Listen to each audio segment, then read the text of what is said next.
24ನೇ October Lakshmi ಸೆಹಗಲ್ರವರ ಜನ್ಮ ವಾರ್ಷಿಕೋತ್ಸವ.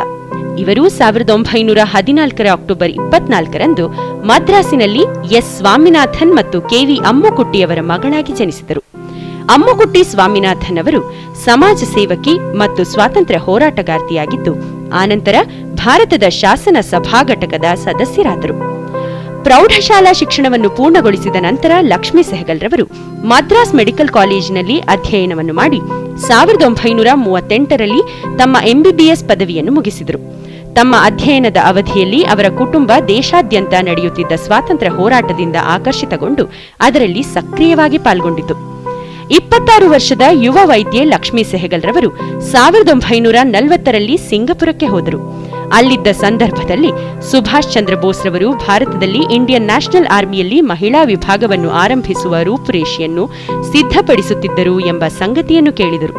ಹಾಗಾಗಿ ಸುಭಾಷ್ ಚಂದ್ರ ಬೋಸ್ರವರು ಸಿಂಗಪುರಕ್ಕೆ ಭೇಟಿ ನೀಡಿದ ಸಂದರ್ಭದಲ್ಲಿ ಅವರನ್ನು ಭೇಟಿಯಾದರು. ಹಲವು ಗಂಟೆಗಳ ಕಾಲ ನಡೆದ ಸಭೆಯ ನಂತರ ಲಕ್ಷ್ಮೀ ಸೆಹಗಲ್ರವರಿಗೆ ಮಹಿಳಾ ದಳವನ್ನು ರಚಿಸುವ ಮಹತ್ವಪೂರ್ಣ ಜವಾಬ್ದಾರಿಯನ್ನು ವಹಿಸಲಾಯಿತು. ಹೀಗೆ ರಚಿಸಿದ ಮಹಿಳಾ ಪಡೆಯನ್ನು ಝಾನ್ಸಿ ರಾಣಿ ರೆಜಿಮೆಂಟ್ ಎಂದು ಕರೆಯಲಾಯಿತು. ಡಾಕ್ಟರ್ ಲಕ್ಷ್ಮೀ ಸ್ವಾಮಿನಾಥನ್ ಅದರ ನೇತೃತ್ವ ವಹಿಸಿ ಕ್ಯಾಪ್ಟನ್ ಲಕ್ಷ್ಮಿ ಎನಿಸಿಕೊಂಡರು. 1943ರಲ್ಲಿ ನೇತಾಜಿಯವರು ಆಜಾದ್ ಹಿಂದ್ ಅಥವಾ ಸ್ವತಂತ್ರ ಭಾರತಕ್ಕಾಗಿ ಹೋರಾಟದ ಕರೆಯನ್ನು ನೀಡಿ ಅದರಲ್ಲಿ ಮಹಿಳೆಯರನ್ನು ಭಾಗವಹಿಸುವಂತೆ ಆಹ್ವಾನಿಸಿದಾಗ ಹಲವಾರು ಮಹಿಳೆಯರು ಈ ಅವಕಾಶವನ್ನು ಪಡೆದುಕೊಳ್ಳಲು ಉತ್ಸಾಹದಿಂದ ಮುಂದೆ ಬಂದರು. ಅದುವರೆಗೆ ಸ್ವಾತಂತ್ರ್ಯ ಹೋರಾಟದಲ್ಲಿ ಸಮಾನವಾಗಿ ಪಾಲ್ಗೊಳ್ಳುವ ಅವಕಾಶವನ್ನು ಮಹಿಳೆಯರಿಗೆ ನಿರಾಕರಿಸಲಾಗಿತ್ತು. 1944ರ ಮಾರ್ಚ್ ತಿಂಗಳಿನಲ್ಲಿ ಜಪಾನಿ ಪಡೆಗಳು ಭಾರತದ ಮೇಲಿನ ತಮ್ಮ ಆಕ್ರಮಣಕಾರಿ ದಾಳಿಯನ್ನು ಪೂರ್ವದ ಗಡಿಯಿಂದ ಆರಂಭಿಸಿದವು. ಐಎನ್ಎಯು ತನ್ನ ವಿಶೇಷ ಸೇನಾಪಡೆಯನ್ನು ಬಹದ್ದೂರ್ ಪಡೆ ಎಂದು ಮರುನಾಮಕರಣ ಮಾಡಿ ಜಪಾನಿ ಪಡೆಗಳ ಜೊತೆಗೆ ಕೈಜೋಡಿಸಿತು.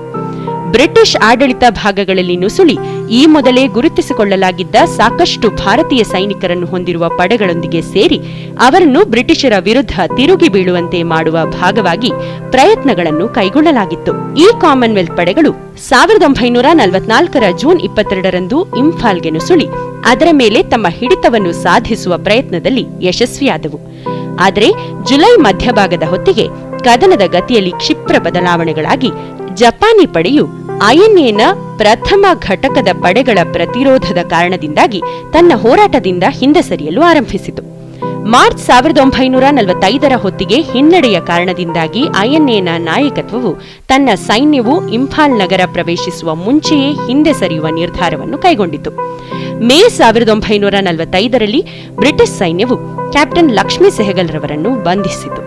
ಅಲ್ಲಿಂದ ಮಾರ್ಚ್ 1946ರವರೆಗೆ ಕ್ಯಾಪ್ಟನ್ ಲಕ್ಷ್ಮೀ ಸೆಹಗಲ್ರವರನ್ನು ಬರ್ಮಾದ ಕಾಡುಗಳಲ್ಲಿ ಗೃಹ ಬಂಧನದಲ್ಲಿಟ್ಟು ಆನಂತರ ಅವರನ್ನು ಬಿಡುಗಡೆ ಮಾಡಿ ಭಾರತಕ್ಕೆ ಕಳುಹಿಸಿಕೊಡಲಾಯಿತು. ಕ್ಯಾಪ್ಟನ್ ಲಕ್ಷ್ಮೀ ಸೆಹಗಲ್ರವರು ಮಾರ್ಚ್ 1947ರಲ್ಲಿ ಐಎನ್ಎಯ ಮುಂಚೂಣಿ ನಾಯಕರಾದ ಕರ್ನಲ್ ಪ್ರೇಮ್ ಕುಮಾರ್ ಸಿಂಗ್ ಅವರನ್ನು ವಿವಾಹವಾದರು.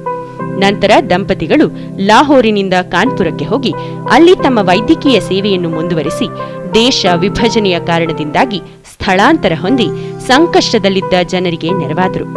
ಅವರು ತಮ್ಮ ಅನುಪಮ ಸೇವೆಯಿಂದ ಹಿಂದೂ ಮತ್ತು ಮುಸ್ಲಿಂ ಎರಡೂ ಸಮುದಾಯಗಳ ನಂಬಿಕೆ ಮತ್ತು ಕೃತಜ್ಞತೆಗೆ ಪಾತ್ರರಾದರು. 1998ರಲ್ಲಿ ಲಕ್ಷ್ಮೀ ಸೆಹಗಲ್ರವರಿಗೆ ಪದ್ಮ ವಿಭೂಷಣ ಗೌರವವನ್ನು ನೀಡಲಾಯಿತು. 2012ರ ಜುಲೈ 23ರಂದು ಲಕ್ಷ್ಮೀ ಸೆಹಗಲ್ರವರು ಕಾನ್ಪುರದಲ್ಲಿ ತಮ್ಮ 97ನೇ ವಯಸ್ಸಿನಲ್ಲಿ ಹೃದಯಾಘಾತದಿಂದ ಕೊನೆಯುಸಿರೆಳೆದರು.